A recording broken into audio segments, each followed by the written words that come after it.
कुणाल कामरा हा वादात सापडला आहे. उपमुख्यमंत्री एकनाथ शिंदे यांच्या बाबतीत जी काही विधानं केली आहेत, ज्या पद्धतीने महाराष्ट्रामध्ये मी गृह खात्याच्या चर्चेवर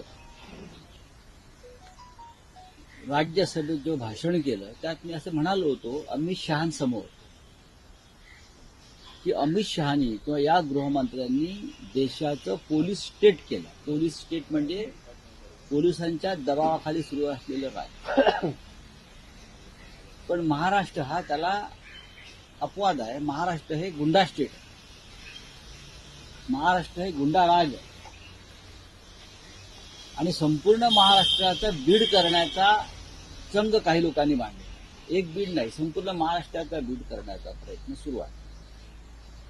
काल मुंबईत रात्री जो प्रकार घडलेला आहे कुणाल कामराच्या बाबतीत, कुणाल कामरा हा एक लेखक आहे, स्टँडअप कॉमेडियन आहे, वक्ता आहे. तो स्वतःचे शो करत असतो, राजकीय व्यंग्यात्मक टीका टिप्पण्या करत असतो. त्याने आमच्यावरही केलेले, त्यांनी आमच्यावरही टीका टिप्पण्या केलेल्या आहेत, आमच्या नेत्यांवर केलेल्या आहेत. काल त्याचं एक गाणं प्रसिद्ध झालं, त्याचं एक पॉडकास्ट प्रसिद्ध झालं. त्यात तो काय म्हणतोय, खाने की रिक्षा असं काहीतरी आहे ना, खाने की रिक्षा, चेहरे पे दाढी. ह्याच्यामध्ये कोणाला किंवा कोणाच्या लोकांना अस्वस्थ होऊन त्याचा स्टुडिओ फोडून धमक्या देण्याची काय गरज आहे?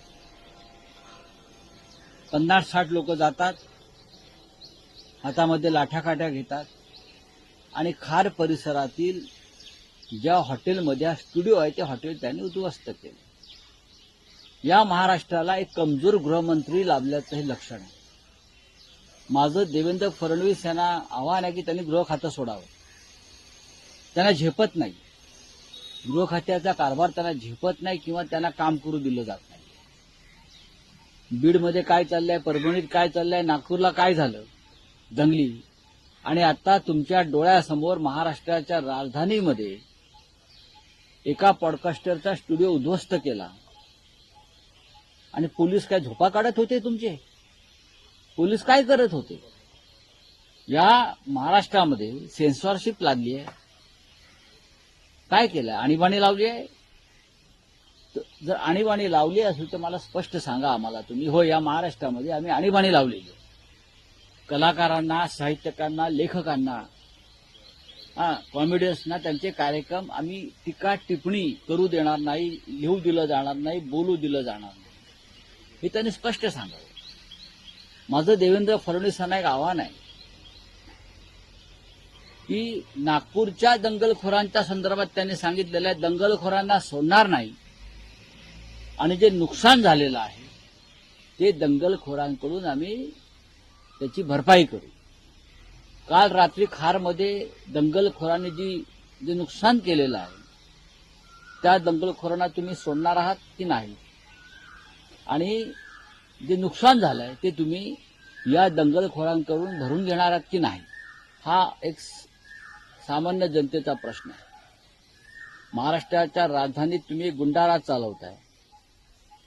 बरं, अशा प्रकारची गाणी निवडणूक काळामध्ये सगळ्यांवरच आलेली आहेत. रिक्षावाला, दाढीवाला, गद्दार, गुवाहाटी, तुम्ही गाणी पहा त्या काळातली, आमच्यावर केली आहेत, त्यांच्यावर केली आहेत, केलेली आहेत ना. मग आता एवढी सुरसुरी का आली काही लोकांना? कशा करता आली? हे गाणं जे आहे त्यात कोणाचा उल्लेख नाहीये, कोणाचं नाव नाही. या गाण्यावरती काही लोक रात्री बेभानपणे नाचली बरं का, असं मी पाहिलं. लोक नाचतात, त्याचा राग आला का? मग दाढी काढा, तुम्ही दाढी काढा ना. तुम्हाला दाढीच्या विषयी एवढं, स्वतःच्या दाढीविषयी म्हणजे सगळ्या दाढ्या माझ्याच आहेत, तो ज्या दाढीवाल्यावरती कोणी काय म्हणतंय ते माझ्यावरच बोललं जातंय असं त्यांच्या समर्थकांना वाटत असेल तर त्यांच्या समर्थकांनी दाढ्या सपासट करून टाकाव्यात. काय चाललंय या राज्यामध्ये? महाराष्ट्राच्या गृहमंत्र्यांना गृह खातं चालवणं झेपत नाहीये, हे स्पष्ट दिसतंय.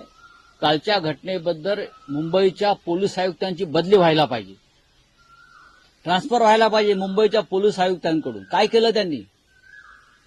हा संपूर्ण कट 1.5 तास 2 तास आधी सुजला होता. काय करत होते मुंबईचे पोलीस?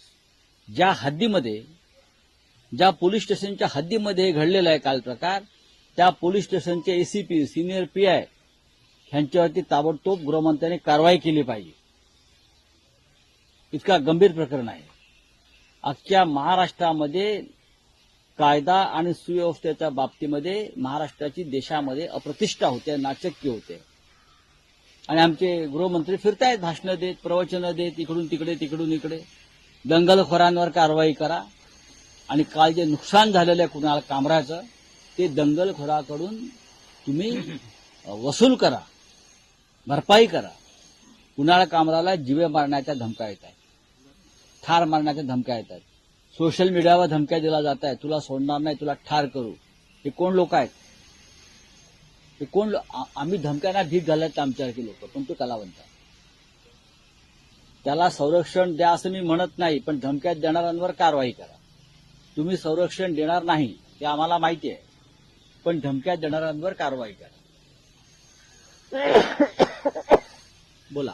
पण राऊत साहेब, अभिव्यक्ती स्वातंत्र्याच्या नावाखाली सध्या सोशल मीडियावर जे कथित पॉडकास्ट स्टँडअप कॉमेडी, नाही, मला एक सांगा.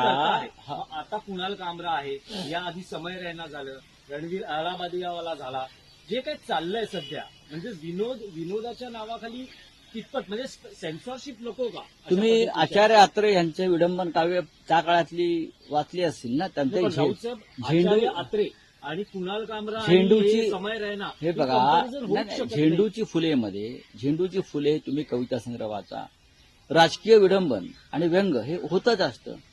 नाहीतर हिंदुहृदय सम्राट बाळासाहेब ठाकरे हे जागतिक कीर्तीचे व्यंगचित्रकार होऊच शकले नसते. राजकारणातल्या लोकांनी आपल्यावरची व्यंगात्मक टीका सहन केली पाहिजे. आम्ही करतो, सगळेच करतात. माननीय बाळासाहेबांनी सुद्धा टीका सहन केली आहे, शरद पवारांनी केलेली आहे, विलासराव देशमुखांनी केलेली आहे. प्रत्येक प्रमुख नेत्यानं ही नरेंद्र मोदींचं सरकार आल्यापासून ही परंपरा पडली की टीका सहन करायची नाही. त्यासाठी मग टीका करणाऱ्यांना बंदिवान करणारे कायदे आणायचे, नवीन नवीन कायदे आणायचे, नवीन नियम आणायचे.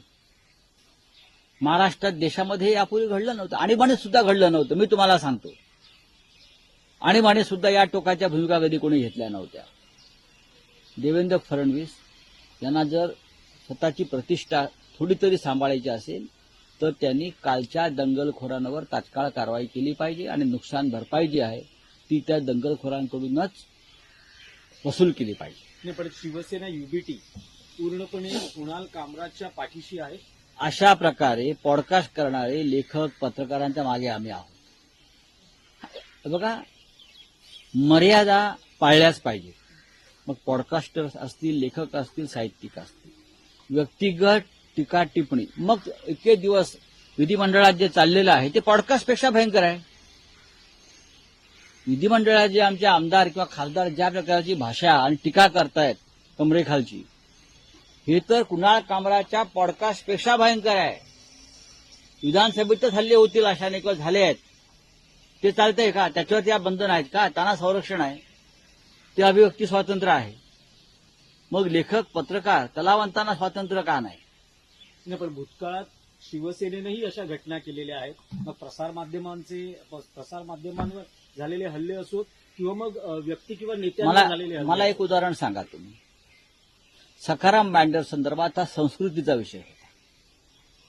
सखाराम बँडर नाटक, घाशीराम कोतवाल नाटकावरती आम्ही विरोध केला माननीय बाळासाहेब ठाकरेंच्या काळामध्ये. हा आपल्या संस्कृतीचा आणि इतिहासाचा उद्ध्वस्त करण्याचा विषय आहे.